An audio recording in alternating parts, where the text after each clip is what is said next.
Today we discuss The Life of a Fool by Ryunosuke Akutagawa. That was fancy. I put on way too much of an accent on that one. I really did. I'm really intimidated right now. It's like the guy that goes to order a burrito and he's like, I'll have a burrito. And it's like, that's not even how we pronounce it. You're trying too hard right now. All right, but in all seriousness, we do have a very serious story. And my first question to you, I'm coming out hot. You probably didn't expect me to come in this hot. I don't know what collection you read it in. I'm reading it in the Mandarins collection by him, but I actually have a foreword from Akutagawa written on June 20th, 1927 to Kume, I think it was his publisher at the time. But did you have that foreword when you read the story? I did not. Okay. What's interesting, I'll just summarize it real quick, but he says, finally, I am entrusting this manuscript to you because I think you know me better than anyone else. With my feigned urbanity peeled away, please laugh at my foolishness. And he basically is telling them to publish it when they see fit. And this was published posthumously, right? It was the same year, actually, that he died. A lot of critics point out that this was very briefly written before and came out very briefly after his own death. And I think this speaks to, we talk about that term I-novel in Japanese literature, meaning that they take and blend parts of their own life to enrich and make the story more grounded. This is definitely, it's a short story, but it's in that vein of it being heavily autobiographical, if you will. What did you think of the uniqueness of it being broke up? And I know this is the wrong word, but it felt like almost these mini vignettes, so to speak. Oh, they're extremely brief. Like half the time, like it ended and you're like, I kind of wanted to keep going on that little section. Yeah. Do you feel like that added to or detracted? Because for me, it felt obviously on purpose. I mean, he's one of the greatest writers of all time, but it felt like I was on a train that had pieces of the track missing. And like, to your point, I got going and then it was like, I'm on a bumpy ride, jump into the next track.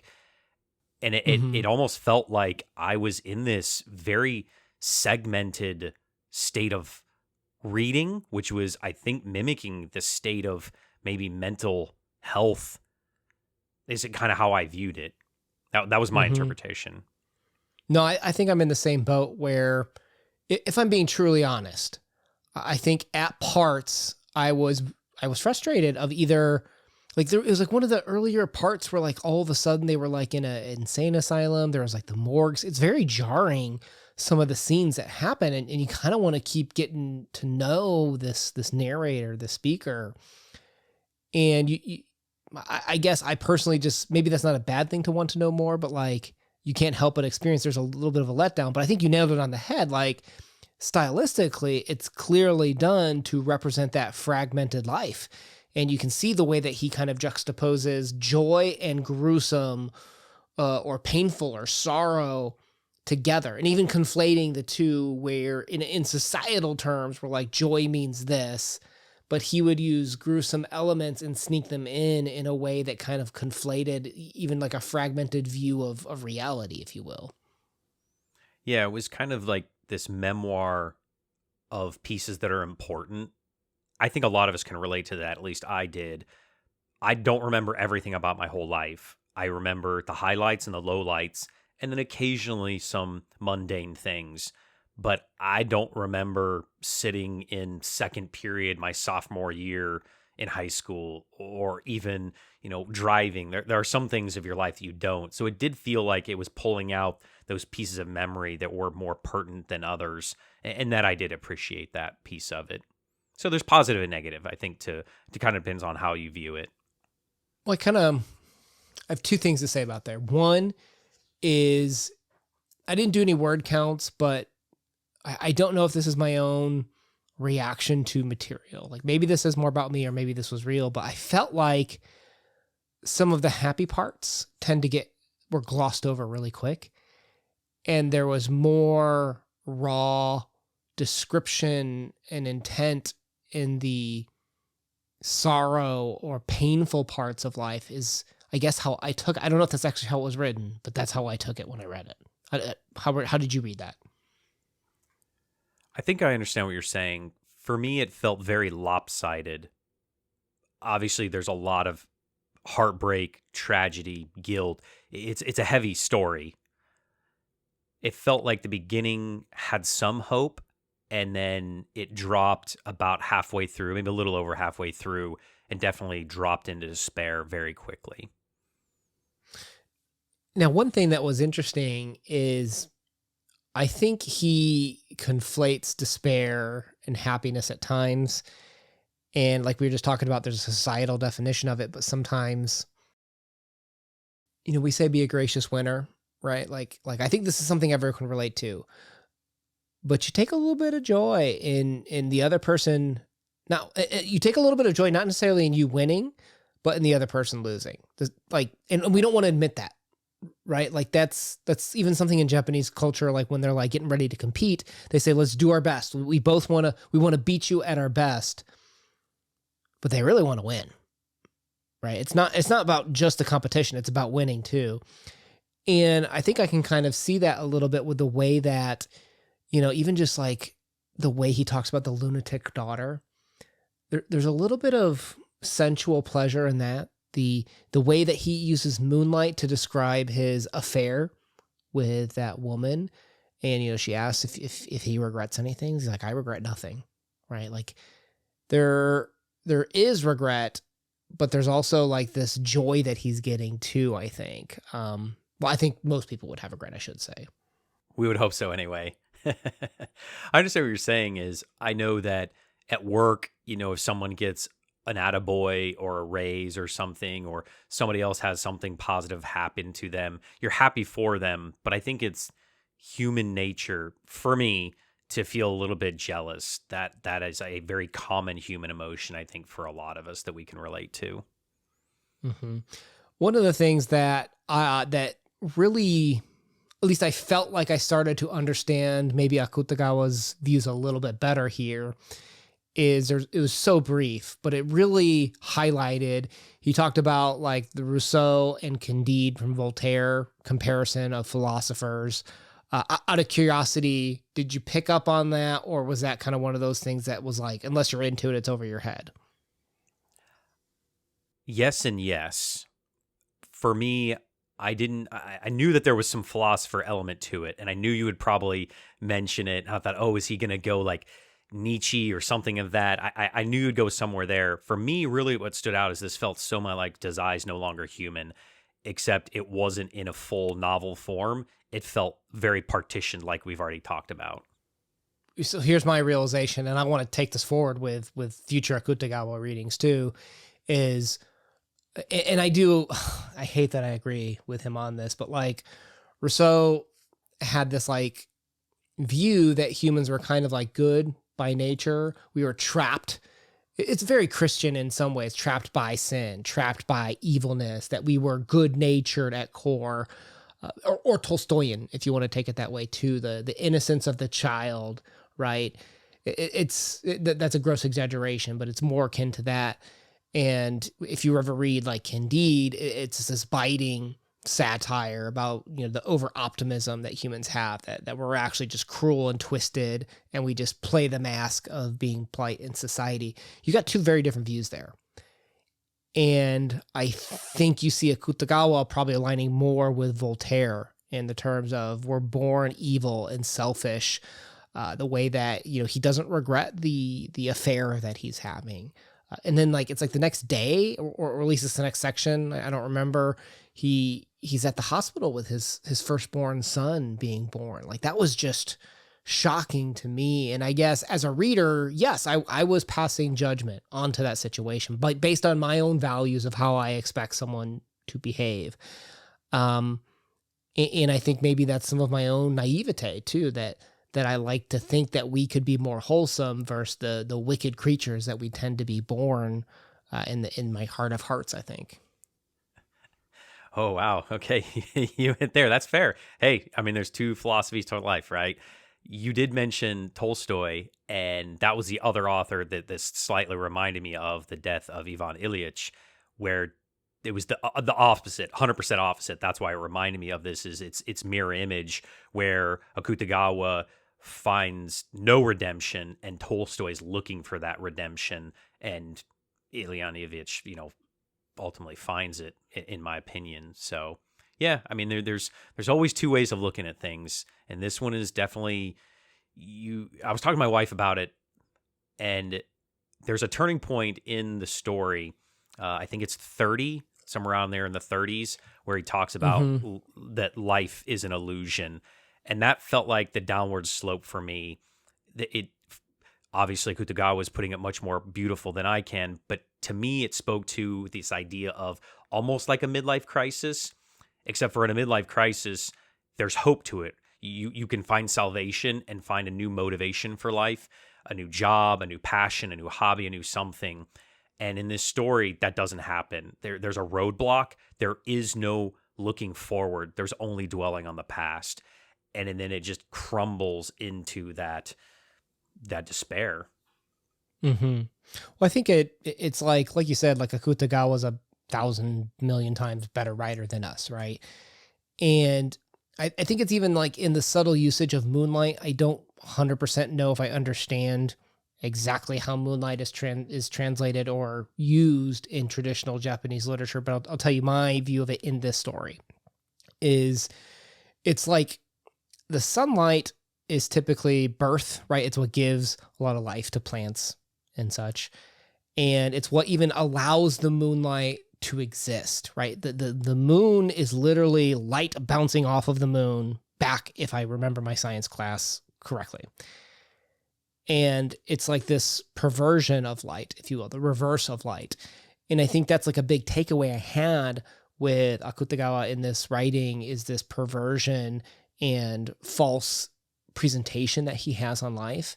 And that's what he like revels in the moonlight of this affair that he's having. It almost like uncovers the hidden things that we don't typically show. It's like that reverse psychology type of thing. So to me, I really enjoyed how we can look at like the sorrow in beauty and the beauty in sorrow, if that makes sense, like that juxtaposition that was created throughout the whole piece. Like I guess it shouldn't be too surprising, but like when you look back at like some of his famous works, like remember when we did Rashomon, which has like the servant debating whether to steal from like the dead, and even In a Grove, where each person presented their own version of truth. And I think we approach that story more on epistemology standpoint. But I think if you were to revisit now with some of the understanding that this story brought out, I think I could actually take a different view on that, about the wickedness and self-serving view that we have about serving ourselves in life, as opposed to like the Rousseauian,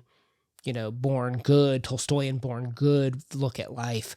I think I might have a different view when I approach some of even of his other stories, if that makes sense. Yeah, that totally makes sense. I'm really surprised you didn't go down the rabbit hole of looking at this from more of a religious kind of venue, right? Of the sins of the father, or in this case, the sins of the mother, that he's inherited this evil, and that's what's corrupted him, and his hallucinations, and this is what's caused, the perversion of the affair. What did you think about that? Or did you not go that route? You stuck to the philosophy only. No, I mean, it's totally there. I can't remember. We read another story that kind of covered that, about how his mother had the schizophrenia and he was always worried about inheriting it in real life, the author, that is. And you can kind of see that creep into here. Remember there's like The Dawn, where you thought it was going to be the turning point, and that's when he saw the Catholic Church, right? And you're like, oh, is this going to be his turning point, his Scrooge moment where he finally seeks redemption? Nope. But I think, it's his Cristiano Mono, his Christian tales that he embraces but attacks it. Like it's like the ultimate futility of saying that it's not possible, that he almost ends up half attacking it, even though he half believes it, if that makes sense too. It's this weird part of like, when we learned about Shintoism, where like a lot of times Japanese people take what they like and kind of like assimilate it into a belief system, assimilate it into a way of life. It's like, you can see in the story, Akutagawa takes parts of this rebirth and chance at renewal, but then almost like attacks it and says like it can't even be true. Like this has to be a false lie. The way that he keeps dancing with the idea and the lure of being drawn towards suicide, essentially. So it was definitely there. It's just, I think there's other stories too where I was more drawn to that part of thing, but that flavor is clearly there. Do you think that he's trying to say we are all fools, or only he was a fool? I've struggled with this. The thought of it of, he had lived the life of a fool. First of all, like what does it even mean to be a fool? The whole time I'm trying to figure that out. There's a lot of definitions you can go with what a fool is. Obviously, perspective is everything. Time is everything. That definition has changed. Foolish, fooling people. There's a lot there to unpack. And then I kept thinking, am I a fool? Am I that? Have I reached that point of having my own midlife crisis about, have I wasted my life? Because that's where I kind of felt the root of it is that it wasn't a life well lived. Okay. Here's my take on it is I don't think it was pitched as like an epistemological claim. The way I read this, and if you remember like the foreword, I told you that he accepts, like, this is the letters of a fool, right? Like I think he's looking inward. And to your exact point about religion in the story, it's like I think he's making a case for things being meaningless throughout this whole story, aka existentialism or absurdism even, where there is no main point to life is, I think, the claim, at least that's the details that are leading to this logical path in the story. So therefore, a fool is one who deludes himself to thinking that there is one. We should just accept that life is meaningless and that we are just surviving. We're not thriving. We're just surviving and just avoiding death. But it doesn't mean anything. Gosh, that was really dark, but that's how I interpreted it. Yeah, I mean, it comes to a lot of self-realization, right? Of you have to recognize yourself and where are you going to go with that. Again, I was talking to my wife about this, and we were discussing it back and forth because I always ask her about, from a psychological, sociological standpoint, 'cause she's the expert. And I said, I feel like that there's only two paths. And she said, no, there's definitely three or more. She goes, it just depends on what you are obsessed with or what is your own internal conflict. And that made a lot of sense to me. And I was like, oh, that's probably true. Because for me, it's there, because I'm such a binary person, there was the do or do not. There's our Star Wars reference for the the video. And she's like, no, there are way more branches from that. Just from your two paths, you can branch off from there.